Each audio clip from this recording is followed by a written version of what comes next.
Hi there, this is Rich. This is my dog Crystal. She's over there sleeping. And I need some undies, funnily enough. I haven't got undies because I haven't got any money. And I haven't got any money because I'm a scapegoat. I suffer from a mental illness, and I've also have a brain injury from a suicide attempt from the oppression, which happened 2 years ago. And now there's a cover-up about that.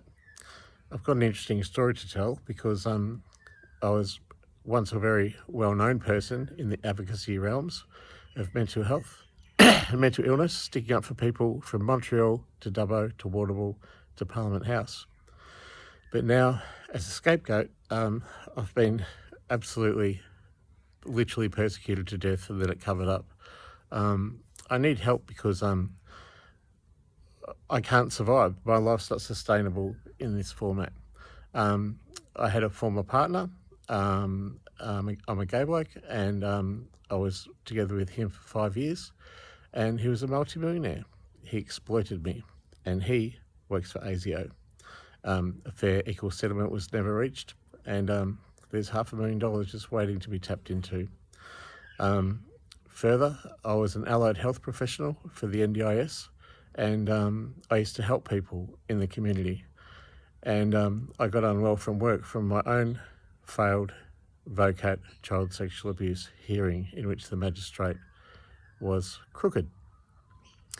I was distressed from my client's constant stories about his issues, and I took a break.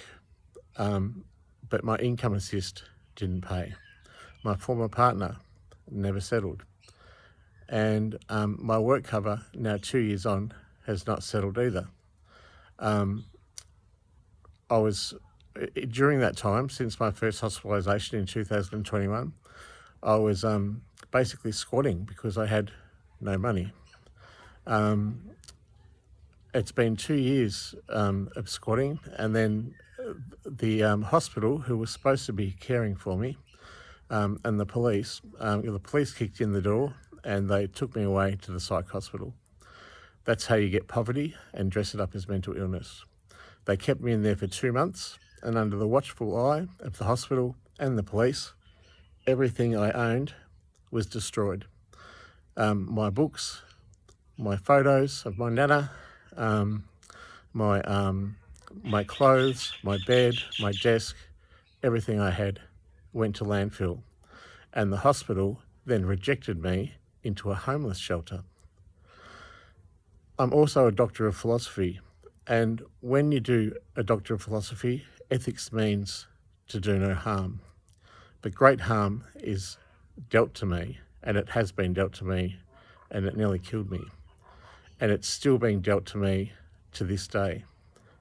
In addition to all that, I had a lot of financial things I had to work out, and AFCA, the Australian Financial Complaints Authority, were stitching it up. They were delaying, deferring and denying any justice that I got. And so I threatened to call them out, and they banned me, and that cost me about $2 million. I also am a rejected complainer at the Australian Human Rights Commission. And in fact, a crooked superannuation case that was there, in which was supposed to be an impartial meeting, was free kicked to the other team in a not so impartial way, and that lost me $1.5 million. At the AAT, the government now has a lawyer in Kate Watson, and she's defending the government's already strong foothold that I won't get work cover. It's overdue. I've tried to contact the minister. He won't get back to me. I've tried to contact the Attorney General, Mark Dreyfus, about all this corruption, and he refuses to acknowledge me. I'm distressed, and I'm absolutely broke. I've literally been starving. I live in Victoria, in Melbourne, and I've got a beautiful dog. She's over there. Crystal, what you doing?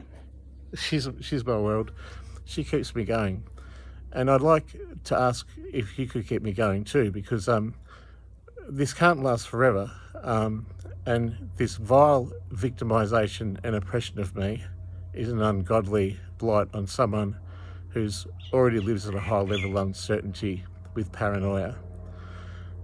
Recently, I've submitted a public interest disclosure to the Commonwealth Ombudsman, but the Commonwealth Ombudsman is seen over by Mark Dreyfus. So, in addition to all that, other things have happened to me, such as I had a website, richmclean.com.au, and that was maliciously destroyed by Micron21, which is a company that's aligned with the government.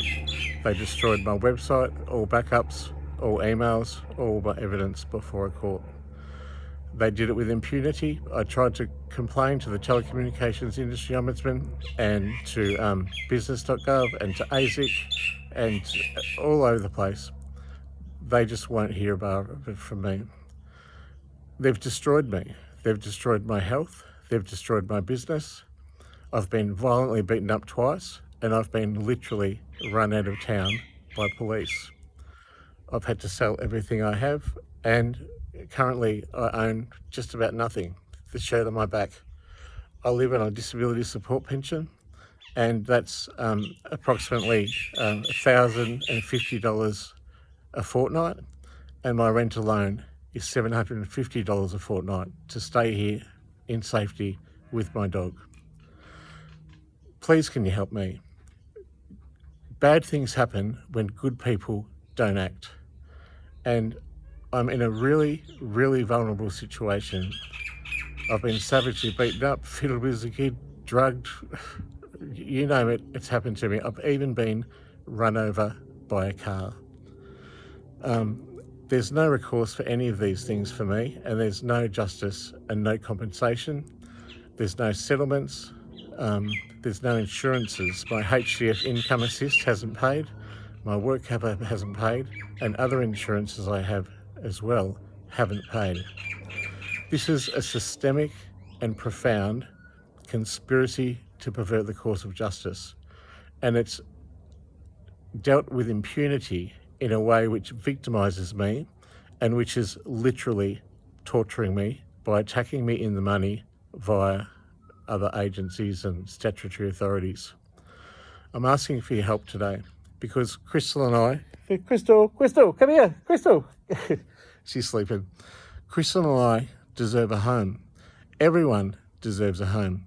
Everyone, especially people with disabilities. It's in the Charter of Human Rights. It says we must have equal access to the law and equality before the law. But in my 49 years, I've never, ever had a lawyer to bring something over the line in order to make a settlement, and that's a fact. You wouldn't believe this story. Anyway, look, my home's been destroyed, my health's been destroyed. You can see my dropped lip here. That's a physical injury from the suicide attempt in which I was found with no observable pulse, having bled out in a hospital floor. And then now there's another cover-up about that. I'm asking for your help today because I need it. And I can't go through the life totally isolated and alone and being victimised and oppressed. I think it's abhorrent. And I think it's... I just can't believe this is happening to me. And I'm going to ask for your help today. And I'm going to give you a pay ID number.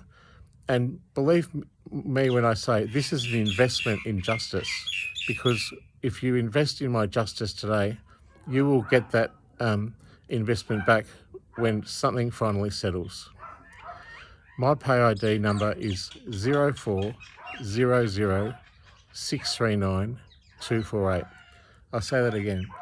It's 0400639248. My name is Dr. Richard McLean. I'm a scapegoat of Australian political scene, and I'm asking for your help today. If you could please help me, that would be really amazing. It'd mean the world to me if Crystal and I could get into our own place again and have just the very bare basics of life met, you know, framed by the millions and millions of dollars in detriment that I've suffered. There's nothing much more to say except I really hope you can help me. And I hope that my journey doesn't ever happen to any of you. Okay, thanks for listening, and take care of yourselves.